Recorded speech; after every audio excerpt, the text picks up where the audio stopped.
నేను మీకు అందరికీ రిపీటెడ్ గా చెప్తాను, డ్రివన్ డెసిషన్ మేకింగ్ గవర్నెన్స్. మీరు బాగా చేశారని మీరు అనుకుంటున్నారు, ఎండ్ అవుట్కమ్ రావడం లేదు. మీరు బాగా చేశామని అనుకుంటున్నాం నేను కూడా, కానీ ప్రజలు మెచ్చడం లేదు. ఏ స్టేక్ హోల్డర్స్ కోసం పనిచేశామో వాళ్ళు మెచ్చకపోతే దెర్ ఇస్ సంథింగ్. ఒక డిపార్ట్మెంట్ అవుట్ స్టాండింగ్ పర్ఫార్మెన్స్ ఉంది, ఒక డిపార్ట్మెంట్ ఇంకా పికప్ కాల. ఇలాంటి కూడా సమస్యలు ఉన్నాయి. అందుకే నేను వారానికి ఒక 3-4 గంటలు డేటా మీద కూర్చుంటున్నాను.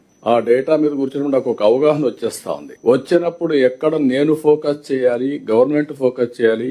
మేము ఉద్యోగాలు ఇచ్చాం, ఎన్నో సంవత్సరాలుగా ఒక కోరిక. మొన్నే డిఎస్సి చేశాం.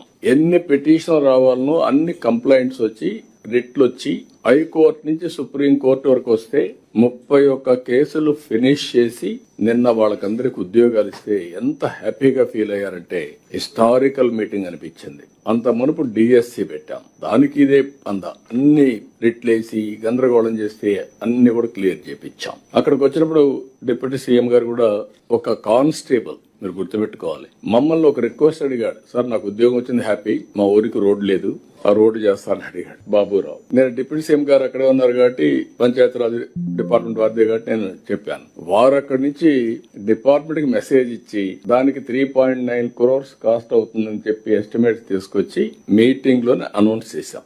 That is the response. మీరు గుర్తుపెట్టుకోవాలి, బాధ్యత కలిగిన ప్రభుత్వం అంటే మీకుండే అధికారాలను దుర్వినియోగం చేయడం కాదు, సద్వినియోగం చేయడం. ఇలాంటి ప్రతి ఒక్కరిలో ఒక ప్రోయాక్టివ్ గవర్నెన్స్. ఈ రోజు ఊరికే పెట్టుబడులు రాలేదు, మీరు గుర్తుపెట్టుకోవాలి. ఎప్పుడో ఒక విత్తనం వేశారు హెచ్ఆర్ మినిస్టర్ గారు లోకేష్ గారు, ఎక్కడ అమెరికాలో గూగుల్ కి. వాళ్ళు ఇండియాలో పెట్టాలనుకుంటే ఎవరు గుర్తొచ్చాడు, మనమే గుర్తొచ్చాం. దానికి కూడా మళ్ళా పర్ఫార్మెన్స్ ఉంది.